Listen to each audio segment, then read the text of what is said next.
Thank you very much for making a date with me on the marketplace. Let's start with the very first story. The testing and commissioning phase of the Ghana Gas West African Pipeline Company Limited WAPCO interconnection project is almost completed. This follows an earlier successful completion of engineering and construction works on gas pipelines from the Sanzuri through to the Takrady regulating and metering system of the Volta River Authority at Abuasi. And Natalia Kwanza has more in this report.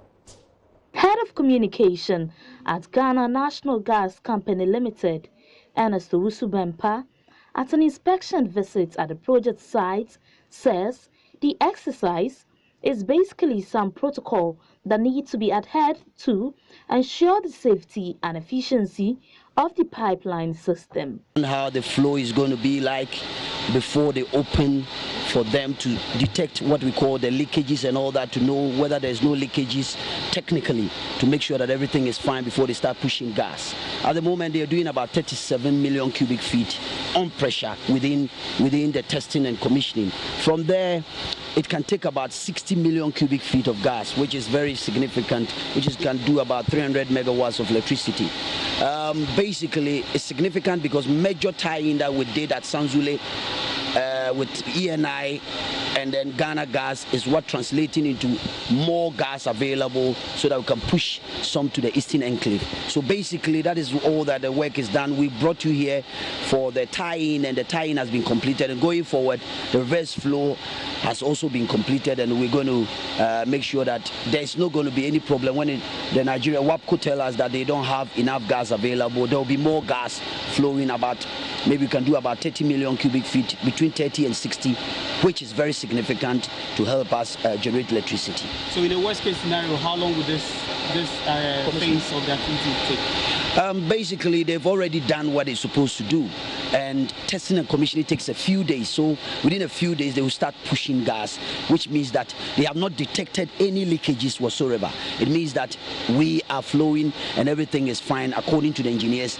we are doing well, and then at the moment, 37 inside pressure inside the pipeline means that everything is fine. So basically, when they finish the testing and commissioning, we can push the gas to the Eastern Enclave. That means that we're going to begin linking up to WAPCO and to the other side of the Eastern Enclave. The officer in charge of pipeline and station at the TRMS, Emmanuel Akon, clarified that the testing and commission phase of the project began on May 16, 2019, and should all go as planned, the exercise would be completed in the next couple of days. We are doing commission. You can't just push the gas to the nearest destination. You have to pressurize your station to be able to supply the gas to the next station. And now, looking at it, they are stabilizing the station. So they need this amount to do the stabilization before the transportation takes place. And it takes a number of days. It's not just an hour. For Joy Business, in Natalia Kwanza, Western Region. Let's still stay within the oil and gas sector, because international oil companies ExxonMobil and British Petroleum BP have pulled out of the competitive bidding process for the 3 oil blocks put out on offer by government. Out of the 14 companies that were pre-qualified to bid on the 3 blocks put up on offer, only Tullow Oil, ENI and Vitol, as well as First E&P, submitted bids. What does this mean for the process and for the country's industry as a whole? Energy expert Kwadwo Poku joins us live on phone to tell us more. Good afternoon, Mr. Poku. Welcome to the marketplace. Hi, good afternoon, and good afternoon to your viewers. All right, so what does it mean to you when we say that ExxonMobil, 2 giants, ExxonMobil and BP, have pulled out of the bidding process earlier entered into? Well, for me, it does not mean much. You see, when companies look at the data to either bid for a block, various companies have various expectations. Now, if you look at companies like ExxonMobil and BP, their size does not allow them to participate in certain blocks if it does not have certain commerciality. So if they go into the data room and they look at the block and all the data available and they are not satisfied that the yield or the fine, the possible fine they can get from there, meet their expectation, then they will not submit a bid.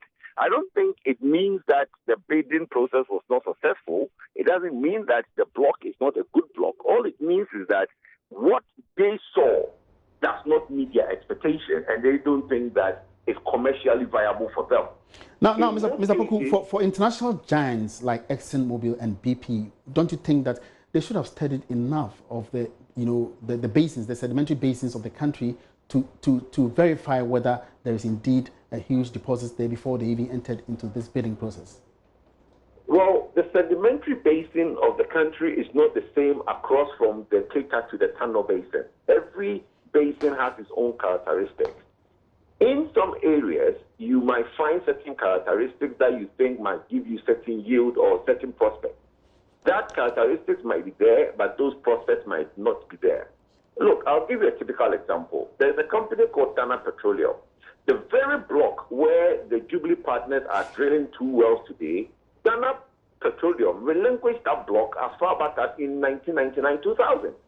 So, and the block was given to somebody else, and the person now found oil. So when one company does not see the commercial or viability of a block, that don't mean that it's a bad block. Let's not read too much meaning into BP and ExxonMobil pulling out of the bidding process. What it means is that what they expect, they did not find, or the expectation, whatever is there, does not meet their expectation.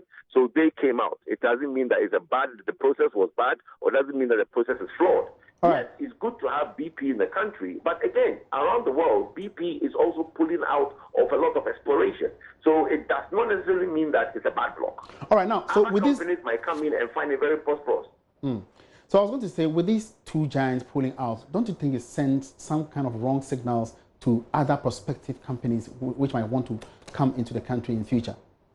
Not at all. If you know the history of Ghana Oil and Gas, the offshore, look, in the past, we have companies like Texaco, we have Chevron, we have quite a lot of big major companies that have come to do exploration work in our offshore. It took small companies like Tullow and Cosmos to find oil. It's not always the big or the case that big companies are good for your industry. Maybe you need a smaller companies who are prepared to risk more money to basically get your industry going. We don't necessarily need the likes of ExxonMobil and BP. Yes, it's good if they are here, but like I said, in the past they've been here and they found nothing. I mean, Texaco was here and they found nothing. So it doesn't necessarily mean that it's a bad check for our oil and gas industry. I believe that we should let smaller, medium companies participate, and the country can grow with them. All right. Many thanks for your attention, Mr. Kwadwo Poku is an energy expert. Let's still stay within the industry, but moving downstream sector. And Ghana Oil Company Limited, GOIL, has declared a dividend of 42 pesos per share, equivalent to a total payment of over 16 million Ghana cedis for the year ended 2018. The dividend of 4 pesos per share in a 50% appreciation from last year's dividend of 2 pesos per share.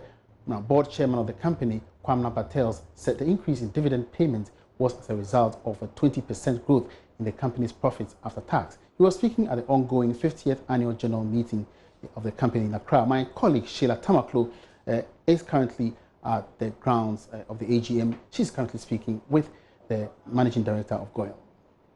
It will take about 18 months to complete.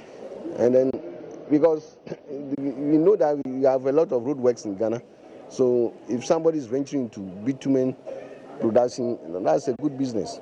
Okay, what about the LPG filling station? LPG thing, it's the bottling plant.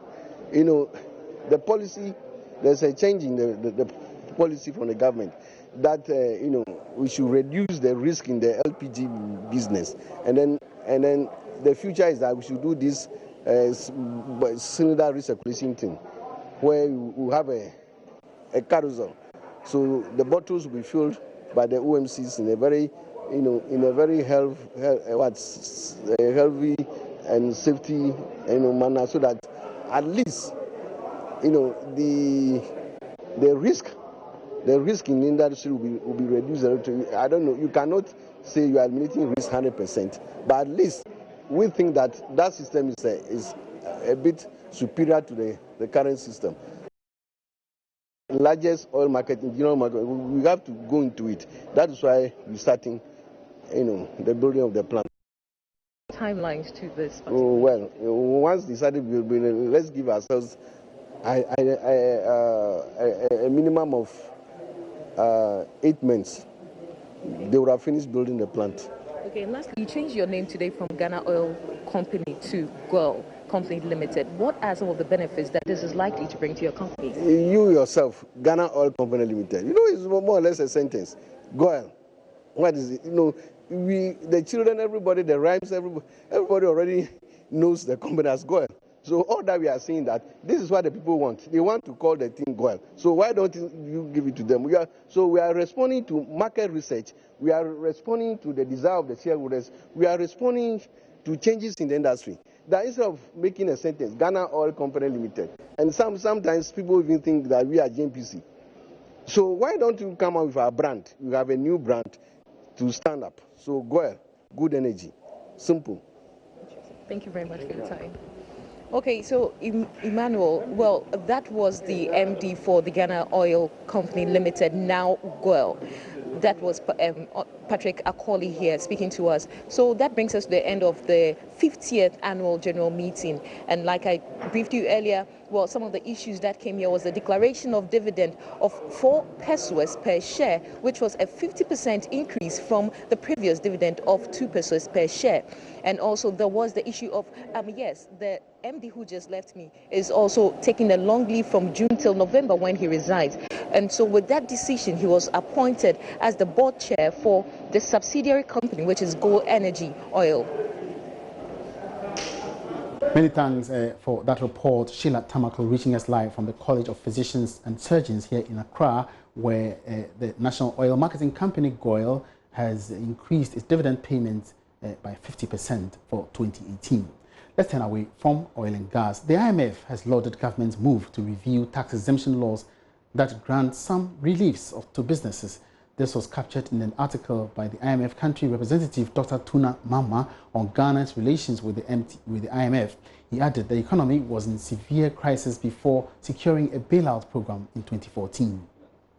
The IMF country representative in his article said it's crucial that everything is done to improve the revenue situation because of its capability to stabilize the economy, adding that reviewing these exemptions would go a long way to reduce large financing needs and lower Ghana's risk of debt distress. Dr. Tunamama argues that technology could offer lots of opportunities in improving revenue as well. The IMF's advice is coming at a time that the London-based Economic Intelligence Unit has also raised questions about the revenue measures and even the reforms, arguing that they are not that robust to help improve on the situation. Government is said to be losing over $2 billion in exemptions granted businesses and investors. Dr. Tunamama in the article is also warning that government needs to deal with its rising expenditure, especially those that are not captured in the budget, to ensure that fiscal situation does not worsen, because it could put a lot of pressure on the Ghana cedi, resulting in some sustained depreciation. On the energy sector, the IMF is warning that it remains a major threat to public finance because of how the sector has been managed over the years. It was, however, optimistic that measures being implemented together with support from the world can help deal with the situation. That was a business desk report. So the economy was set to be in dire crisis and faced some serious threats, within that time. That's within the period of 2014, where the country decided to opt out for the IMF bailout program. Now, my colleague Philip Namfuri, researcher, is here with me to tell us more about this particular revelation and why you think it was quite there at that time. Philip, what exactly do you think about this? Okay, Emmanuel, thank you very much. So in his 4-page article, that's the IMF resident representative to Ghana, that's Dr. Tunamama. Right. He chronicles very interesting facts. But before we delve into those facts, I beg your pardon, let's look at Ghana's relationship with the IMF. Let's look at the number of programs we've had. We prepared 2 infographics for you. Let's look at that and have the conversation rolling. All right, sure.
Okay, so that was a chronicle of various programs that the country entered into, in the past with the IMF. Now, Philip, why so many programs in the first place? Okay, so I'll pin it down to two main reasons: the challenges within the economy and then the challenges externally. So we've had a mix of both since 1960, as you've seen, right down to the most recent Extended Credit Facility Program. And what we put together was just showing you the different programs we've had, when we started the programs, the dates we completed those programs, and how much the IMF has given to us. How much the IMF gives us is what they call their special drawing rights, SDR. It's a basket of currencies they use to measure. But if you convert it, you can have it in dollar terms. From Dr. Tunamama's article, right now, Ghana owes the IMF about $1.something billion. Before even we come to Doctor's article, if you make a comparison with, let's say, Nigeria, how do you place us? Okay, so Ghana has had 16 programs since we became part of the IMF in 1957, 20th March. Nigeria became part of the IMF in 1981, but they've had only 4 programs. Why? Because of the oil they have. Their economy is heavily hinged on the oil industry. Ghana, our commodities don't do too well, the cocoa, the gold. Oil is a big business, as you well know. So that's why there will be some differences in how we access fund programs comparing Ghana and Nigeria. Okay. But Doctor's article has chronicled a lot of things, and we've put another infographic together, just the salient points. Let's look at that and then we'll have a discussion. Sure.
So those were some excerpts of the country representative of the IMF, Dr. Tuna's latest article. Now, for me, $400 million as of 2014, as the country's foreign exchange reserves was quite woefully inadequate. Was quite low, and you see, we shouldn't mix it with gross international reserves, which looks at foreign exchange reserves, gold reserves, and the IMF's own reserve account. Okay. This one is just looking at foreign exchange. So at that time, this was what the Bank of Ghana had in terms of foreign currency receipts, and 400 million for a country that imports a lot.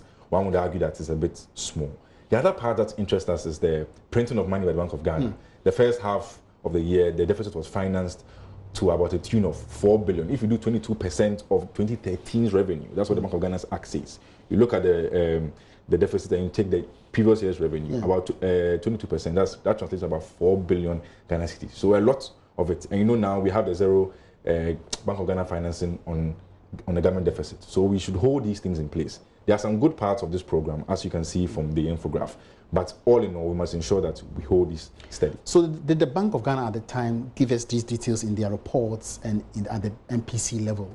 Okay, so yes and no. Yes, with the extent that if you look at when they are reporting, they will normally put gross international reserves in total. We haven't had an extraction of just foreign exchange reserves before. I might say, in my opinion, it's a first.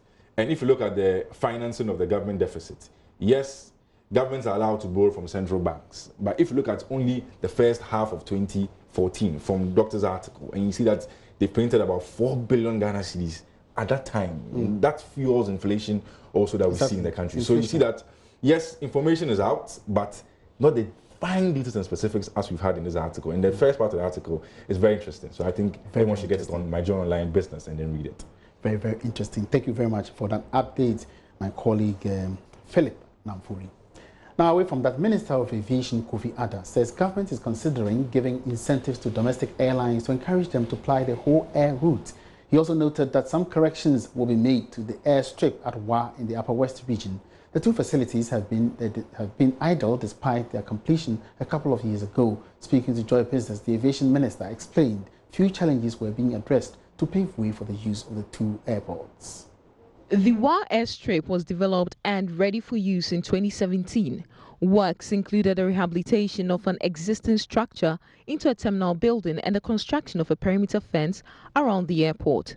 Currently, the airstrip can boast of a 2-kilometer tarmac with a 40-meter width, which makes it capable of hosting Code C-type aircraft, which includes the Boeing 737 and 700 series.